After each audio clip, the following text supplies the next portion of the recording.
الله الرحمن الرحيم الحمد لله رب العالمين والصلاة والسلام على سيد المرسلين نبينا محمد وعلى آله وأصحابه أجمعين وبعد. This is episode 2 of What Did the Salaf Actually Say? What did Imam Shafi'i actually say about building on graves? So if you take a look at the screen right now, Imam Shafi'i says, وَإِنَّمَا أُحِبُّ أَن يُشَخِّصَ عَلَى وَجْهِ الْأَرْضِ شِبْرًا أَوْ نَحْوَهُ. I like the grave to be risen a handspan or so over the level of the ground. And I like as well that no structure is built around it. لا يبنى ولا يجصص, meaning you take white cement and you shape the grave itself. فإن ذلك يشبه الزينة والخيلاء. It's a bit of showing off, a decorative act. وليس الموت موضع واحد منهما. And death, that's not the place, it's not the time for that. ولم أرى قبور المهاجرين والأنصار مجصصة. I did not see the graves of the muhajirin and the ansar with that white cement decorated and shaping around it. Then he narrates with his own chain from Tawus that he said that the Messenger sallallahu alaihi wasallam forbid building around the graves or doing tajsis.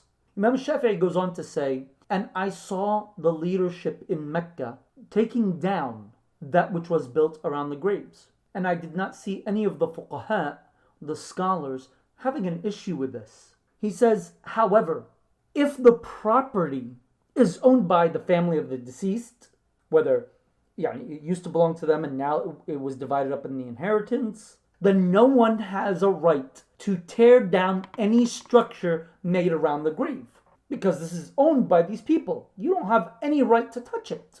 However, you do tear it down in a place that is considered for the public, because in public property, this is called a waqf.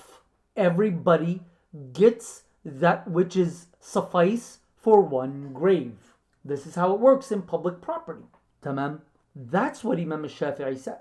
So if it's public property and someone's taking more than what they are allowed to have, you have the right legally to tear it down. But if it's on private property, you don't have the right to tear it down. That would be an assault, and there would need to be compensation for doing so. On the next page, he says, and I dislike building a masjid on a grave, all right? Or for a grave to be leveled to the ground, or to pray on it, regardless if it was leveled or not, or praying in its direction. If a person does pray, the prayer is valid, but they're doing something wrong. Because Imam Malik informed us that the Messenger sallallahu alaihi wasallam said, may Allah fight the Jews and the Christians, for they have taken the graves of their prophets, places of masjid. They prostrate on it. And there cannot be two deens in the land of the Arabs. Today it's becoming an epicenter for every festival that the pagans have mustered up, Wallahu musta'an, from people that claim to be following the Sunnah. Imam Shafi'i goes on and says, and I dislike this for the Sunnah and the Athar.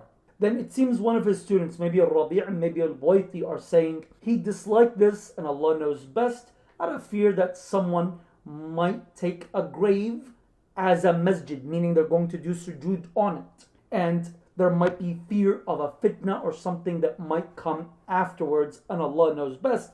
And so that way no one sits on it, no one rests on it, because this area is what? It's for the dead. And this is not, he says, لَيْسَ بِأَنْظَفْ أَرْض. This land, this territory, it's not going to be clean. There's going to be flesh mixed in with the soil. And there's other land that is clean. Interesting how no haram, no shirk, no everyone's a kafir. He's saying about people doing sujood on the grave, sitting on the grave, standing on the grave, walking on the grave. Nothing of what people claim or try to attribute to Imam Shafi'i